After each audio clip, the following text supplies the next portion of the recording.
सारी बुराइयों का अंत एक व्यापक विषय है जिसे इस्लामी दृष्टिकोण से समझा जा सकता है। इस्लाम में बुराइयों का अंत केवल बाहरी उपायों से नहीं बल्कि आंतरिक सुधार और आत्म परिवर्तन से भी जुड़ा हुआ है। इसे समझने के लिए हमें कुरान और हदीस से मार्गदर्शन लेना होता है जो मानवता को एक सही मार्ग पर चलने की प्रेरणा देते हैं। यहाँ पर हम बुराइयों के अंत के इस्लामी सिद्धांतों पर विस्तार से चर्चा करेंगे। 1. तौहीद, ईश्वर की एकता में विश्वास। इस्लाम का सबसे प्रमुख सिद्धांत तौहीद है, यानी केवल एक ईश्वर अल्लाह की उपासना। ये सिद्धांत हमें हर प्रकार की बुराइयों से दूर रहने की प्रेरणा देता है, क्योंकि जब कोई व्यक्ति अल्लाह पर सच्चा विश्वास रखता है तो वह गलत रास्ते पर नहीं चल सकता। तौहीद का मतलब है कि केवल अल्लाह ही सबसे बड़ा है और सभी शक्तियों का स्रोत वही है। 2. तकवा, ईश्वर का भय और चेतना। इस्लाम में तकवा को अत्यधिक महत्व दिया गया है। तकवा का मतलब है अल्लाह से डरना और उसके आदेशों का पालन करना। जब कोई व्यक्ति तकवा की भावना से युक्त होता है तो वह खुद को बुरे कामों से बचा लेता है।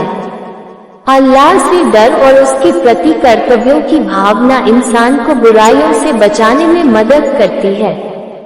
3. तौबा, पश्चाताप। इस्लाम में तौबा का मतलब है बुरे कामों से पश्चाताप करना और अल्लाह से माफी मांगना। तौबा का महत्व इस्लाम में बहुत बड़ा है, क्योंकि यह व्यक्ति को उसके गुनाहों से मुक्त करने और अल्लाह की रहमत प्राप्त करने का मार्ग है। तौबा करने का मतलब है कि व्यक्ति अपने गलत कार्यों को स्वीकार करता है, उनसे दूर रहने की प्रतिज्ञा करता है और अपने जीवन को सुधारता है। 4. सजगता और आत्मनिरीक्षण। इस्लाम में सजगता और आत्मनिरीक्षण पर बल दिया गया है। अल्लाह के रसूल ने कहा कि हर इंसान को चाहिए कि वह अपने कार्यों का जायजा ले और यह सोचे कि क्या वह सही रास्ते पर है या नहीं। आत्मनिरीक्षण हमें ये समझने में मदद करता है कि हम कहाँ गलती कर रहे हैं और कैसे हम सुधार कर सकते हैं। 5. हया, लज्जा और शील। हया का मतलब है लज्जा और यह एक इस्लामी नैतिक गुण है जो व्यक्ति को बुरे कार्यों से दूर रखता है। अल्लाह के रसूल ने कहा है कि हया और ईमान साथ साथ चलते हैं। अगर एक जाता है तो दूसरा भी चला जाता है।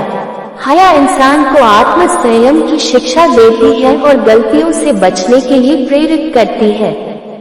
6. नमाज और इबादत। नमाज इस्लाम के 5 स्तंभों में से एक है और यह बुराइयों से दूर रहने का सबसे महत्वपूर्ण साधन है। कुरान में कहा गया है कि नमाज फहश, अश्लीलता और मुंह का बुराई से रोकती है। नमाज के माध्यम से व्यक्ति अल्लाह से जुड़ता है और अपनी आत्मा को शुद्ध करता है। नियमित इबादत और अल्लाह की याद बुरे विचारों और कार्यों से बचने में मदद करती है। 7. सही संगति का महत्व। इस्लाम में सही संगति, अच्छी कंपनी पर जोर दिया गया है, क्योंकि इंसान का स्वभाव दूसरों के प्रभाव में आ जाता है। सही संगति व्यक्ति को सही मार्ग पर चलने और बुराइयों से बचने में मदद करती है। अल्लाह के रसूल ने कहा है, एक व्यक्ति अपने मित्र के धर्म पर होता है, इसलिए हर किसी को देखना चाहिए कि वह किसे मित्र बना रहा है। 8. ज्ञान और शिक्षा। इस्लाम में ज्ञान को बहुत महत्व दिया गया है और यह कहा गया है कि ज्ञान हासिल करना हर मुसलमान मर्द और औरत पर फर्ज है। ज्ञान और शिक्षा व्यक्ति को सच्चाई से परिचित कराते हैं और उसे अंधविश्वास, अज्ञानता और बुराइयों से दूर रखते हैं। 9. संयम और सब्र। धैर्य, संयम और सब्र इस्लामी जीवन का एक अभिन्न हिस्सा है। संयम का मतलब है कि व्यक्ति को अपनी इच्छाओं और भावनाओं पर नियंत्रण रखना चाहिए। सब्र, धैर्य हमें कठिनाइयों और परीक्षाओं में धैर्यवान बने रहने की प्रेरणा देता है। 10. अन्याय का विरोध। इस्लाम हमें अन्याय के खिलाफ खड़े होने और इसे समाप्त करने की शिक्षा देता है। किसी भी प्रकार का अत्याचार, चाहे वह व्यक्तिगत हो या सामूहिक, इस्लाम में अस्वीकार्य है। 11. आर्थिक शुद्धता। सदका और ज़कात। इस्लाम में आर्थिक शुद्धता पर बल दिया गया है। ज़कात और सदका का उद्देश्य केवल गरीबों की मदद करना ही नहीं, बल्कि व्यक्ति की आत्मा को लालच और लोभ से मुक्त करना भी है।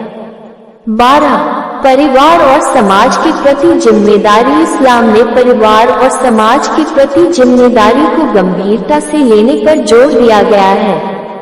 इस्लाम हमें सिखाता है कि हमें अपने परिवार की देखभाल करनी चाहिए, पड़ोसियों के अधिकारों का सम्मान करना चाहिए और समाज के कल्याण के लिए कार्य करना चाहिए। 13. न्याय और समानता। इस्लाम में न्याय और समानता के सिद्धांतों को बहुत महत्व दिया गया है। हर व्यक्ति, चाहे वह किसी भी जाति, रंग या धर्म का हो, न्याय पाने का हकदार है। 14. गर्ल